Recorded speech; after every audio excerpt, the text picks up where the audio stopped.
Hey everybody, Steve Schirmer here, the Golf Gaming Podcast, with just some final thoughts for the BMW Championship. I'm going to try and revamp this a little bit. When I had this before I went on break, it went a little long. We're going to try to motor through it. So basically what I'm going to talk about tonight, I'm going to talk about the final weather report, maybe some implications you want to think about as far as guys you want to target based on what we're seeing. And then just go over the odds boards a little bit, look at some of the big favorites, what's been happening there. Look at a couple guys that have gotten some action. A couple other bigger names, notable names that just aren't. And then anything maybe you want to, maybe add the last minute based on some guys who have drifted. So let's look at the weather first. So let's put this on my screen right here. So, the weather has changed a little bit. There were some definitely some wind concerns I had for this tournament. And we're definitely still seeing that tomorrow. Mostly on Thursday, you got that thunderstorm. Looks like it's going to be in the morning. Guys are teeing off around like 8 a.m. local time. So there's definitely a chance. And when that thunderstorm comes through around 10, it might delay play. But, in the afternoon, though, you got gusts 15 to 20 miles per hour. And that is, I think for Olympia Fields, a tougher golf course that'll make it a little more, challenging, to hit greens, and it's a tough golf course to begin with. I think that's going to add some difficulty to it. So I think definitely tomorrow, a little bit of wind concerns. Obviously, there's not really a whole wave split to worry about. It's 50 guys. Friday still looks very calm. Saturday, it looks like at the beginning of the week, there's going to be some significant winds. That doesn't really look like it's the case. 12 to 15 might bother some guys a little bit.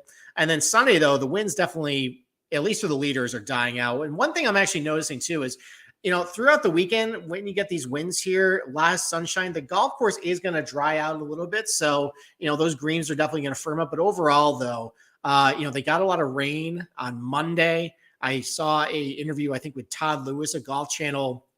He was saying that golf course is soft and soggy and slow, and guys had basically taking a lot of club into a lot of these greens. So, at least to start out the week, it looks like it's going to be a very long golf course. I feel pretty good about what I was looking at this week as far as looking more about from 150, 200, 200 plus versus the 125 to 175 range that worked last time because the golf was so firm.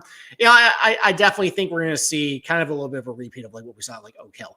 Longer golf course, not quite as long as what that was, but these guys get a challenge, I think, with the mid irons up to from like 150, 200. So why don't we actually now transition? Let's get rid of this.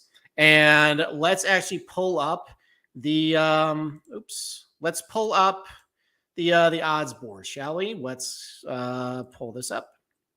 Okay. All right. Add that to the stream. And there we go. Okay. So here's where the odds stand right now. I got a couple mainstream books in FanDuel, DraftKings, BetMGM, BetOnline, Bovada. So let's talk about the big three first. And, there's been I've heard some chatter about how there are a lot of longer shots winning and that we should just start betting longer shots. And I think the rationale behind it is, look, we talked about the last night on the show. There's only a handful of golfers I feel actually confident are playing good golf right now. And I think that's why we've seen a lot of surprise winners. But this is the type of golf course, execution tests, big boy, tough, Parkland, Treeland. Like you look at the list of winners of these types of tracks in the past, and there's not really a whole lot of surprises.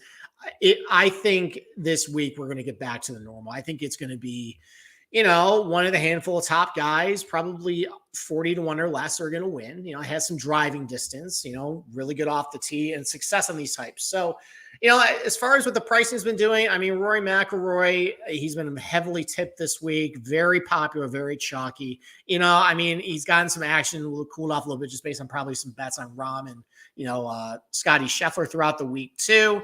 Again, like on DraftKings, you can boost that up to like plus 950, unless you're single bullet him or maybe adding McIlroy and one other guy.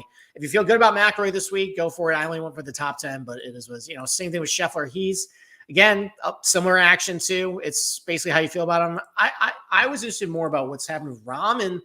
Rahm's got a little bit of action. He's got bet down a little bit on DraftKings. He got bet down a little bit on some of the offshores too. So maybe this is a good buy low spot on John Rahm. He obviously won this last tournament, but again, like all three guys, very good course fit for this place. You got Rahm as the winner. McIlroy's been good at places like, Oak Hill. He's won Firestone, Scotty Scheffler, also really good at these types of tracks too. So any one of those you can pick. I personally picked Scheffler as the guy to win, but if you want to bet all three of those guys, that's fine.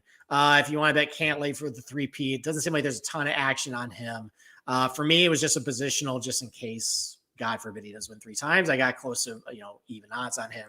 So there's that. All right. So let's talk about some other guys who have received action. So Terrell Hatton definitely has been receiving a little bit of action this week. So, as some of the offshores, he started 33 to 1 on Bet Online, bet all the way down to 28, got hit a couple times some of the mainstream books. And look, I mean, it's a little surprising considering the fact that he was very popular last week. And, he's getting some action. And he's a positional mine this week.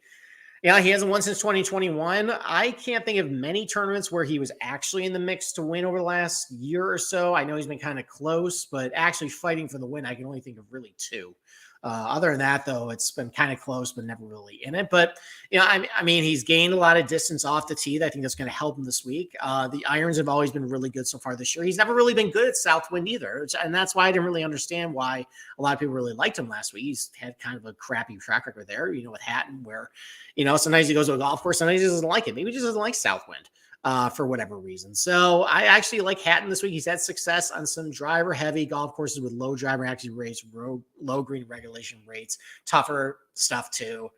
I like him this week, and he's getting action for, good reason. I still think the price is still appealing on him. You get 28-25 if you like him this week, if you think you have a little more faith than I do. Otherwise, you can probably go top 10 about like 2 to 1. Cam Young, he is also getting action this week because of the bomber narrative. Started like 35-40 to 1, bet down to 31 on DraftKings, went from 40 to 35, low 30s on Bet Online. Bovada, mid 30s too. And listen, the distance narrative with him is prevalent. The thing is though, like maybe it's because I don't know why I bet Cam Young last week, but I bet Cam Young. I've been a week too early on some guys before. There's not a ton of good success. A lot of comp courses I looked at, there's second place finish at Riviera. There's a second at Country Club at Jackson. There was a little bit of crossovers there, but other than that though, he missed the cut at Oak Hill. And if that's really one of the main ones we're looking at this week, I don't really love that. So, at this point, it's just, I think Cam Young is pretty polarizing. If you like him or don't. I think at the beginning of the week, there was some 55 to 1s on him. I don't know. I don't think that's really for me, even though he's gotten some action. Benon's gotten a lot of action. Very popular sleeper this week. Started on some books at 66 and 70 to 1, bet all the way down to 50, 50s and 40s at this point. And I get it for Benon. He's been playing really good, in the mix of the Wyndham. Big driving distance rate. He's got a lot of things to look at. Big driving distance rates, really good around the green. He's putting well lately. He has a good finish here. Do I think he's actually going to win this tournament?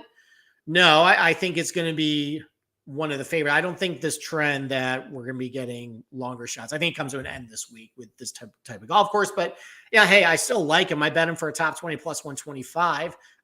We can kind of see where some of his positional prices are right now. Like 3 to 1 on him for a top 10. If you really like him, I don't mind that. If you like a top 20 here, you can still find some plus money out there. It came down a little bit on DK. That's where I got the plus 125. Actually, or maybe it was a different book, but some plus money on him. He's definitely gotten some action throughout the week on it. So I would probably go positional on him, but he's definitely a guy getting a lot of steam this week. And then finally, Keegan Bradley. He said today, I think, that how much he really needs to make the Ryder Cup. He's going to be motivated, done well in courses like Firestone or Torrey Pines, like definitely good comps to what we're going to see this week. Did not play the 2020 BMW, so we have nothing to refer to. But he's gotten some action. Started at 80 to 1 on Bet Online, down to 71 there. Started at 70 Bovada, down to 60. Down a little bit on FanDuel. So he's getting bet this week. I think I think my producer shared the most tipped golfers on Twitter, and I think like that picture. I think he was on that list. I like it. Again, I like him this week.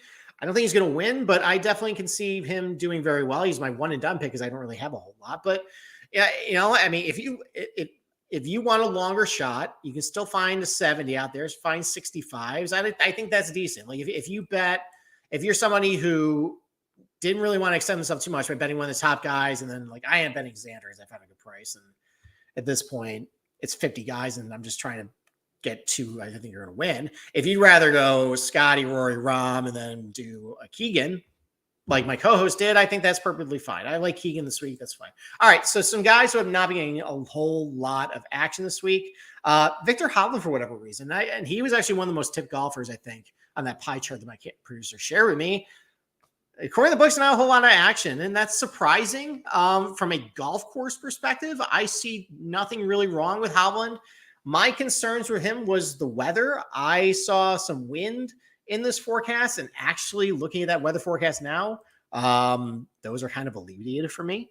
So look, I mean, maybe if he can survive Thursday, maybe that is something where you might be able to get a little bit of a better number on him if he gets off to a slow start.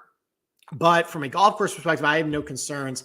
Fortunately, I mean, it's 18-1 is the best price you can find on him. I mean, it's at that point, it's just how you feel about him. Who else isn't getting a whole lot of steam? Tommy Fleetwood, I think just the narratives on him is just like, look, the guy can't win. He's seen his price go from starting at 18 on DK down to 20, just to 25 on Battleline Bovada. Do we think he's just never going to win on the PGA Tour?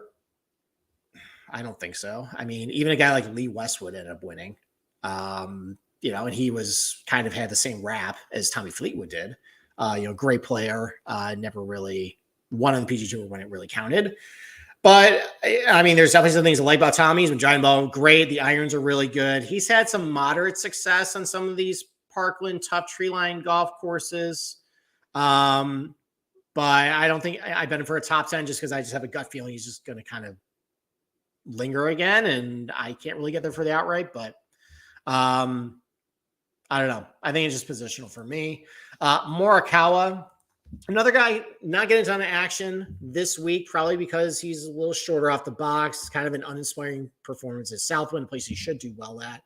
And I mean, Morikawa can get it done on some of these longer, tougher, narrow tracks where it seems like bombers do really well. I mean, he does really well at Torrey Pines or Riviera. That's one where it doesn't really matter where you blast it around the golf course, and driving this is king there. He's good at both places. Other than that, though, not a ton of track good success on some of these types of tracks. It's probably a pass for me. I'm concerned about the weather tomorrow. I guess maybe that being the difference with him. I didn't get on him this week. Max Homa, I think, is another popular bet, which is strange because he's not getting a ton of action. So I was looking to bet Homa this week. I think for me, the difference was in all of his wins, his irons are trending up, and that's not really the case right now. It's off the tee. It's been trending for him. If you wanted to bet him, there's some 33s. I think that's actually a really good number on him. So maybe at this point, if you haven't bet, maybe that 33 right there, that's not bad. But I mean, I think you definitely can justify it. Other than a couple other guys I'm just about to talk about. Jordan Spieth. I know my producer loves him. The betting market doesn't seem to like him. I don't like him either. He just doesn't have a great track record on these types of tracks anymore.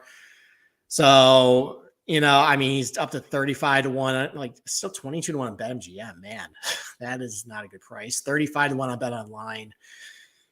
That's probably a pass for me. Hideki also, you'd think that he would get under some action because he had a good final round and he finished fifth at the BMW. I think the fact that just he's really bad off the tee now and he doesn't have a lot of pop. That's probably somebody. I mean, this 40, I think, might be tempting for some people, but otherwise, that's probably a pass. And Tom Kim, I would think just the fact that, bombers and distance is probably the big prevailing theme this week. He clearly doesn't have that. He would have to have probably a really good driving week and hit a lot of fairways in order to do well because the irons have been great. He's pretty good from long range too, but not a good track record on these types of tracks where distance is king. And that kind of, throws, some flaws in him. So that's it. Good luck with your betting this week. We will be back next Tuesday for a Tour Championship preview and rant for me, as well as our bets for the week. And that'll be our final show of the 2022-2023 PGA Tour season before we transition to the fall. And we got a couple other things that maybe we'll do to kind of keep giving me content. So with that, good luck with all your bets for the 2023 BMW Championship.